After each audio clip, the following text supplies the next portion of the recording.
Since I don't really have players for the NPCs, the important NPCs in the campaigns will all have vocal preludes such as this. Rodric's Prelude. Once again, Rodric feels the sizzling acid splatter all across his face.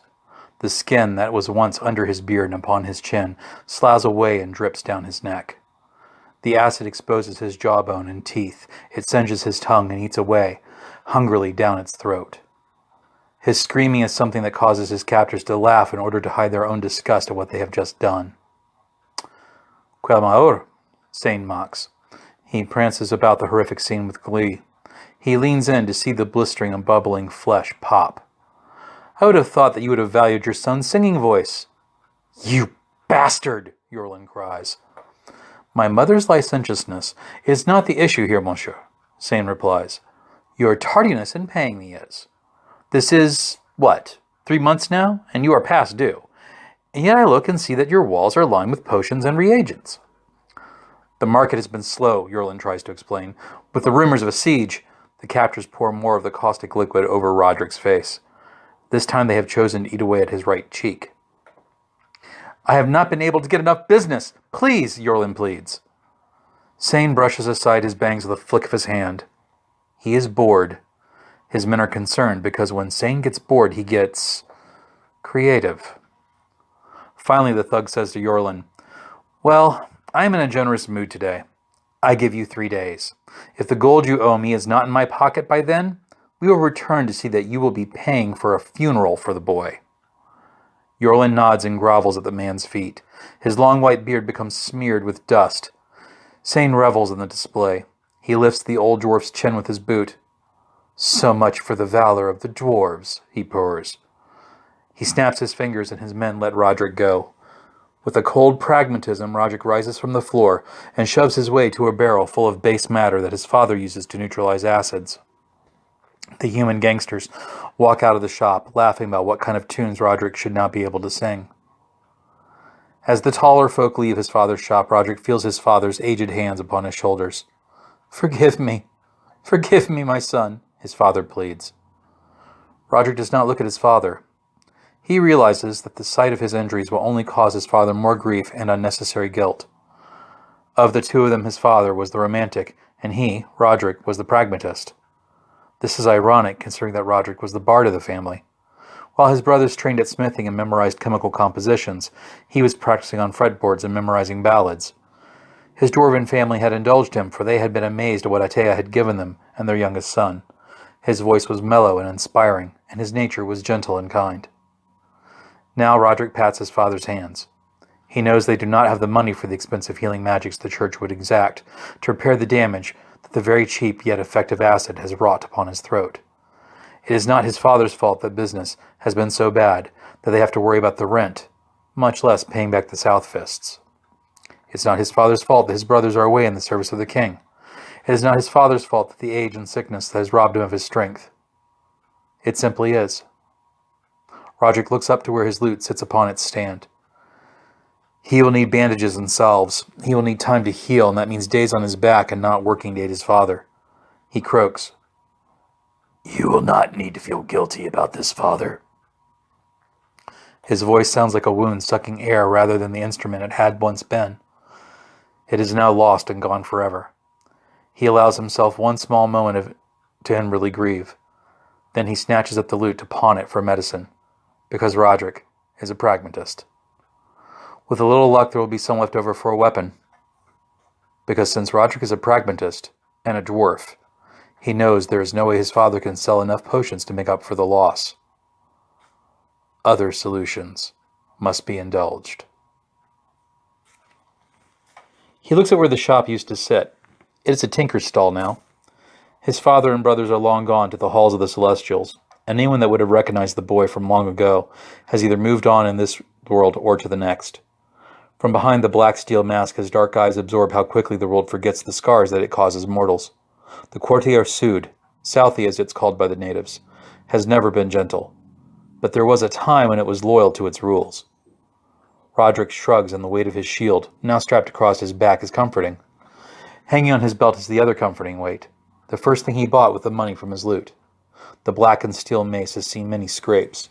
from crushing the hopes of bandits to lazy mornings guarding some rich man's wares. Rodric has traded one kind of music and dance for another. Until this moment, he had never considered what he had lost. Now, looking at strangers in his home, he wonders if somehow he did something to earn what had happened to him. Did he commit some sin that brought it on? He decides probably not. He has seen enough of war and battle to know that the promises of nobles and clergy are easily broken, and that their characters are often more lacking than the men of arms.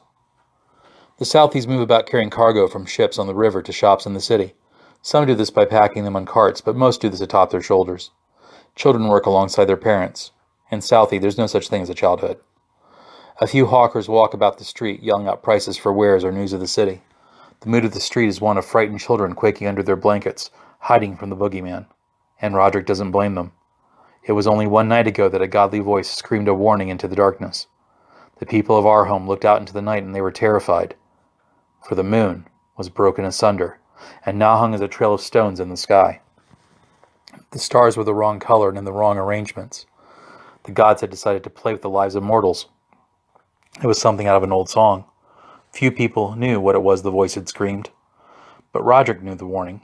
He had been trained to be a bard, a keeper of the old tales. The voice had screamed, "The world is tainted by blood, and only blood will redeem it." The fear of what had happened was being expressed in little ways by the people. Rodric noticed that the pickpockets were more hesitant to make an approach. Beggars seemed earnestly sorry for their condition rather than just pestering people for alms. Even the city watch of Southie seemed to have been scared straight, at least straighter, by the events of the evening before. Rodric doubted any of it would last. To his right, along the canal that leads to the chalet, a human woman stood atop an overturned crate and preached at the passers-by. Her simple robe and circlet marked her as an initiate member of the Atean Church. She was fervently speaking about having faith in difficult times. Obviously, the church had sent her here to help keep some calm, but it wasn't working. Rodric could see that the words were causing the mood to shift in a slow but certain wave. The people were frightened, and frightened people need someone to blame. For a moment, he thought back to his childhood and what he had done when he was frightened. He remembered sitting just inside the door of the shop, the one that was now a tinker's shop, the mace on his shoulder. He remembered when Sane had been the first to walk through the door to Lord his glory.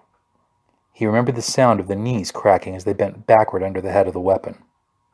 He remembered the screams the man made, and how his men backed up in horror as he drug Sane from the shop all the way down to that hall where the Southfists used to hold their court.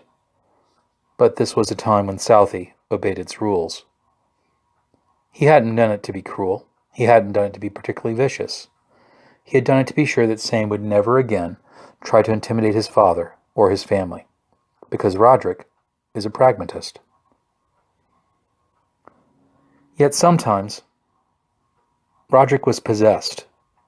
He wasn't sure where this impulse came from, but there were times when he acted before he fully thought things out.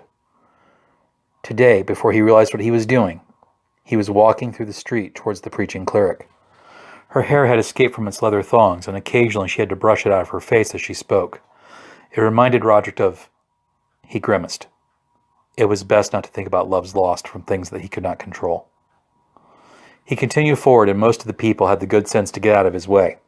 One street tough tried to shove him back with his hip, but Rodric simply stomped the man's shin and made him yelp his way out of the way.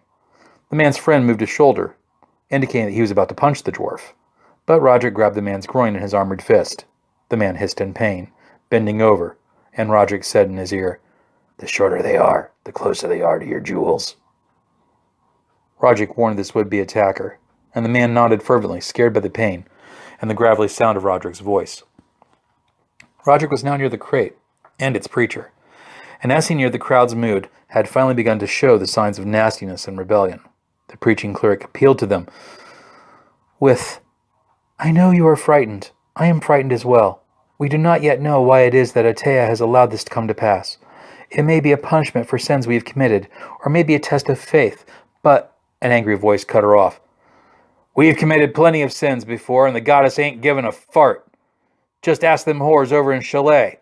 You clerics are so judgmental, so almighty righteous. You don't care about us. All you care about is our gold going into your collection boxes and feeding your bellies. Another voice spoke up. You can't know what we go through. You ain't got no children of your own. You get fed by the church and never have to scrape by working heavy loads and long hours. Who do you think you are to preach to us about being afraid? It was your goddess that did this to us. Like a bully picking on a weaker child, she's cursed us just because she can. Rodric made his way on top of the crate, and he felt rather than saw what happened next. He had whisked his shield off the strap that he had engineered long ago for a quick brandishing, and stepped in front of the cleric. The stones rattled off his armor and shield as he pulled the woman down behind him. You're new at this, aren't you? He asked her.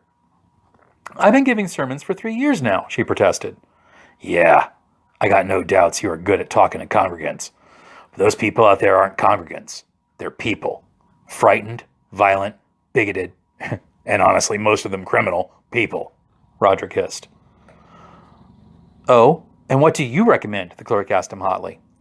You want to calm them down? You can't appeal to their virtue. You have to appeal to their vices. Like their pride, Rodric said. Another series of rocks and bottles impacted his shield. The crowd did not move to get a better angle. They now had a stationary target on which to vent their fear, and each toss of the stone was a release. Now say exactly what I say, Rodric hissed to her. When the deluge of missiles abated, the woman he was protecting stood up and held out her arms. You would maul an unarmed woman? You would strike a cleric who does care, compared to those officials who sit up in high fit... Let me try that again. You would maul an unarmed woman? You would strike at a cleric who does care about you, as compared to those officials who sit up in high temple and have never even walked your streets? I came to you. I came to South Quarter because I do care about you. The crowd waited.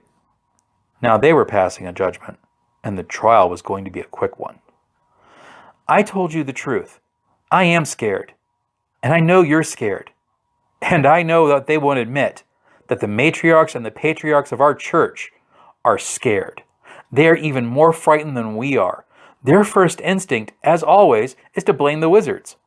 But it's clear that what has happened has no sorcerer's art to it. It has to be divine. A goddess or a god has done this to us. But what terrifies them is that it was most likely our own. And she did not warn them. They are frightened because she has shown that they are not in control of her church. She waited for their reaction, and the crowd's mood calmed considerably. They were intrigued. Whatever has happened, whatever will happen, why ever it happened, it does not matter. All that matters is what we are going to do next, she continued. And this I know, whatever the reasons Atea had for bringing our entire city to this place, she chose us not because we have shown some weakness, but because we have shown strength. Nods of assent went around the crowd, mutters of agreement. We've endured tough times, rough times, wars and plague scares. None of it has defeated us. We conquered the land of the Yothalar. We defeated the blight of the Dragon Scourge. We brought this city up out of swamps into the trading port it is today. We do not falter, though we fear. We do not hesitate, though we may doubt. We do not fail, though we may not know exactly the way. Because we have faith in what we can do when it comes from the evidence of what we have done. We are mighty. We are constant. We are Furale. A roar of approval went through the crowd. I ask you to go about your work as you always have. And when you feel you might falter, remember to look to the men and women next to you. Do not let them down. Look to each other and to Atea. The crowd applauded and began to disperse. A few of them approached the young cleric in tears, apologizing for trying to pelt her with stones. One, a young child, asked for her embrace. And as they parted, Rodric snatched the child's hand. In it was the cleric's purse. The child looked down sheepishly, having the sense to at least appear ashamed. Rodric placed one of the cleric's coins in her palm. Light her fingers, little one, he said to her. The urchin nodded. It was a common saying in the Quartier Sud. It was one of those little things that never leaves you and marks you as part of a tribe. And within the walls of Arrhome, the Southies were definitely their own tribe. Once the crowd had fully dispersed, the young cleric began to thank the dwarf that had shielded her. He grabbed her by the ear, twisted, and drug her with him into an alley. Once they were out of sight, this dwarf let her go. What the hell were you trying to do? You damn near got yourself killed, Rodric said. I was trying to help, the woman said earnestly. The look in her wide blue eyes concealed no ulterior motive. An innocent honesty beamed from behind her pupils. It had been so long since Rodric had seen anything like it that for a moment he was convinced he was staring at a unicorn. He sighed. Southies can help themselves, he said to her. But their reaction was a touch of guilt, and damn fortunate for you. Otherwise, they may still have stoned your skinny ass, Rodric said, upset. The woman cocked her head, put her hands on her hips, and peered at him intently. What? He asked her crossly. Why are you concerned? She asked. Rodric rankled inside. Maybe I got a soft spot for nitwits and true believers that don't know any better. That sounds like you may have been one yourself. A true believer, I mean, she responded. Her gaze was becoming more uncomfortable to him by the minute, yet he found he could not look away, for it would be admitting a defeat. What kind of defeat he did not know, and he didn't care. He just knew it was something important to him, something inside his soul that he could not afford to lose. Something that had carried him through muddy battlefields and nights of fear, when all he had to eat were poor rations and listen to screams of the dying. You really want to help Southie? Get to know it first. Don't just come down here and assume you can fix the place. What you're trying to fix may be more complicated than you think, or it might be something Southies don't really want changed. She was still staring at him. He felt the urge to itch. She asked, Well, where should I start then? Rodric shuffled his feet without realizing it. He wanted to simply leave her behind, but if he left this idiot to wander around the courtier, she was going to get herself robbed, raped, and killed. Those puppy dog eyes told him she had about as much street sense as a rock. Food. If you want to get to know the people, you start with the food, he began. They sat in chairs outside a wood-frame shack. The smells of gumbo, crawdaddy, and crab cakes and netouffle wafted around them. The river water in the canal should have been briny, but it had gone clear and sweet. The change in odor was another subtle reminder to everyone that things had changed. Rodric found it pleasant and worrying at the same time. In front of him was a plate full of red beans and rice. Bell peppers stubbed with crab meat and some fry bread rounded out his meal. He sipped at the local beer and waited for the woman across from him to sneer at the fare. But to his surprise, she did not. She was surprised by the taste of gumbo, and it took her a few nibbles to be convinced that fry bread would not really try to kill her. She refused the alcohol, but being a cleric, that didn't surprise Rodric. He knew from metalwork that you don't smelt an ingot into shape all at once. You apply heat at the right amounts, and you strike it with a hammer at the right times. This is how you get people's opinion to change. Around them, half a dozen conversations were going on. Rodric listened without appearing to, and in a few short moments he had a wealth of information about how the courtier's food had changed in his absence. Is this what you eat here every day? She asked him. When we eat, sometimes folk have to skip a day, Rodric replied. The woman quirked her head. He could tell she thought he meant for fasting. Then it dawned on her that he meant that people did not eat because of poverty. She looked down at her meal with some guilt. I don't think I've ever missed a meal. Rodric shrugged. I'm Sabine, she suddenly said. Rodric nodded. And you are? She asked. Behind his mask he had a respite. He was something to be conjectured about, rather than something to be pitied or reviled. He wasn't quite ready to lose that power yet. There would still be some people in Southie that would know his family name. So Rodric intended to lie to her. It was harmless enough. It wasn't as if he meant to rob her, abuse her, somehow take advantage of her. But instead, Rodric de Orzave, he replied. Thank you very much for your aid earlier this morning, she replied. And Rodric shrugged again. Behind his mask he felt hot and embarrassed, and he could not explain to himself why. It was damning. Were you a member of the king's army? Sabine asked. At times, Rodric said evasively. Why did you leave his service? She asked. He's a dick without a clue about how to rule and unnecessarily cruel, Rodric said before he meant to. Behind his mask he winced. But a couple of people at nearby tables raised their glasses and cheered his comment. How so? Sabine asked. I don't really think we should discuss it, Rodric replied. You must have seen something terrible to wound you so, Sabine said. Rodric wanted to swear at her. He was going to chastise her for not knowing anything about the world and how it worked. And it all would have been true. But after letting slip he thought the king was cruel, he found he couldn't be so himself. In addition, her doe-like eyes were still making it difficult for him to be cross with her. Instead he replied, "You march enough battles, you're going to get mud in your soul." "Oh," she said, clearly not understanding the depth of what it was Rodric was expressing. She reached across and took his gauntleted hand in hers. "Well, thank you for what you did. For me and for the king." It was like a slap to him. Both decisions had been made at a moment and without much thought beforehand. He hadn't stopped to think of the consequences. "So what brought you back to our home?" Sabine asked him. He looked away so he wouldn't have to answer right away. That's when he noticed that 3 of the Southfists had entered the shack's yard. He stiffened. He hoped that so long as they got what they wanted, there wouldn't be any problem. "I came back here to spend some coin," he said. "Not in the chalet, I assume," Sabine replied. That she would know the chalet, commonly also known as Whore's Row, surprised him. He turned back to speak with her and hoped the Southfists would just go away. "No, not in the chalet. I was going to spend it listening to music and drinking beer." "Surely those things are available in the army. I mean, so I've read," Sabine countered. Rodric blinked. "What?" Sabine asked defensively. "The music here. It's not like anywhere else," Rodric said. "What's so special about it?" Sabine asked. Rodric had to resist the urge to verbally lambast her.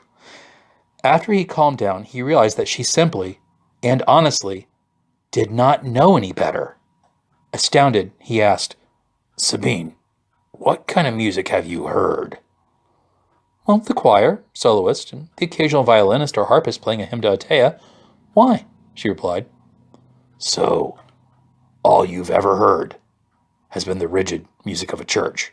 he asked. "Well, rigid seems a bit harsh to call it," she tried to defend. Rodric blinked. "Oh, we are fixing that right fucking now," he exclaimed. Rodric quickly shed his gauntlets and walked over to the counter of the shack. He pointed inside the shack to an old gourd banjo. The owner passed it to him, and he began to tune it. Soon he was strumming out a fast and lively tune. He sat in his chair by Sabine and continued to play, and around him the people began to clap and stomp their feet. Cries of "Allons-y!" filled the air. Someone began beating out a complimentary rhythm with spoons. Another person started singing the song's lyrics, and somewhere a guitar was added, and before Sabine's eyes, which widened, very soon, a party had broken out.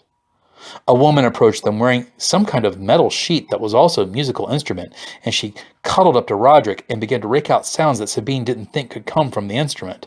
The impromptu concert continued for almost half an hour, with people dancing, some on top of tables, and both of them in safe and somewhat sultry ways, which brought a color to her cheeks. When everyone was spent, they all clapped the dwarf on his armored shoulders, and everyone wandered back to their seats. As spontaneously it had begun, the mini-concert ended. "Bit different than church, don't you think?" Rodric said with a laugh. "Well, I don't know. I just heard a miracle," Sabine retorted. "For once, you weren't cross with me or defensive. Why don't you play more often?" His joy instantly evaporated. The memory, the pain of the clawing acid seeking to burrow deeper into his throat, came back to the forefront. He must have visibly winced because Sabine said, "Oh, I'm sorry, I didn't mean—" He waved her off. "Let's continue your education," Rodric said. He nodded to the counter where the 3 fists were pocketing something from the owner. "See that?" "Yes?" Sabine asked. "It's the Community Improvement Fund." "Oh, but they don't look like government officials," Sabine asked. "That's because they aren't. Down here, people pay 2 kinds of taxes. First, you pay the king's tax. Then you pay the tax that you have a business left to pay the king's tax. That tax goes to the local gang, whomever it is, and assures they leave you alone," Rodric replied. But that's illegal. It's extortion," Sabine said. "And intimidation, violence, robbery, arson, murder, and kidnapping, yes. So how would you fix that?" "Well, I'd call the watch," she said innocently. See that man sitting over there on the other end of the counter? What's he wearing?" Sabine looked, and her expression became crestfallen. In full view of a member of the city watch, the gang was conducting its fees. You see? He asked. But if enough people stood up to them all at once, Rodric unbuckled his mask. This is what happens when people stand up to the gangs. To her credit, Sabine did not look away. She proved to be one of the few people who could do this. Instead, she looked at his visage and kept his gaze. But behind her, a child who could see Rodric's face over her shoulder began to cry and sheltered behind its mother. My father tried not to pay them, and this is what happened, Rodric said. This is what happens when you fight the world. It fights back, and it's bigger than you are. There is no point. There's no point to fighting the way things are. They're never going to change. Sabine swallowed hard, forcing herself to look at the mauled face. And yet, you still fight, she said. Rodric put his mask back in place. Yeah, well, I'm stubborn. I'm a dwarf. There's more to it than that, Sabine said. Well, I suppose we could add stupid to the list. Rodric, don't do that. Don't run from who you are. Haven't you been running from who you are for long enough? You've seen battles. You've seen men fall short of their morals, seen them lose their religion, and yet you kept fighting. Why would you do that unless you believed in your bones there is something worth fighting for? Sabine challenged him. His patience snapped. I fight, Sabine, because fighting is all I have left. It's the only thing I can do now. You don't think I tried making my way in other trades? But none would have me. So I fight because I'm alive and I have nothing else left. That's not something that's admirable. The army damn sure didn't give me a noble cause. I've held men dying for a noble's honor, a noble that never knew them, nor even graced the field. I have bled in battles over disagreements that a year from now will be battles again. There is no point to it. Sabine paused, then said, If that's how you feel, how you really feel, that this life you have is not worth living, why have you not simply fallen on your sword? Rodric didn't answer loudly. Instead he whispered, I don't know. Habit, I guess. I'm a dwarf. We're stubborn. Sabine responded softly, You know there's more to it than that. You're looking for a cause. You know there's something worth fighting for. And I think you came home for her. I don't have a girlfriend, Sabine, Rodric said. Sabine smiled. Sure you do. Her name is Arrhome. You came back because this is home, and you're looking for a reason to fight for her. Sabine rose from the table and walked around to his side. She knelt down by his knees and took on one of his hands. And since she can't thank you, I will. And with that she kissed the back of his hand. She reached up to his mask and he stopped her. For a moment nothing happened, but they could not break that shared gaze. A strange, eerie peace filled his soul. She slid her hands past his grasp and unhooked the metal mask from its helm, looking again at his scarred visage, but this time she did not quaver. It's a flesh wound, she said to him. It bites no deeper. Then she kissed his forehead and rose. And you are a dwarf. Your bones are made of iron, and your soul is made of steel. It was a pleasure to meet you, Rodric de Orzav. Listen to your own words. Keep your faith in yourself and in others. Then she turned on her heel and walked behind the shack. Her stride was longer than Rodric's, and he found he had difficulty catching her, but he rose to follow her and caught just a glimpse of her as she turned around the corner of the shack.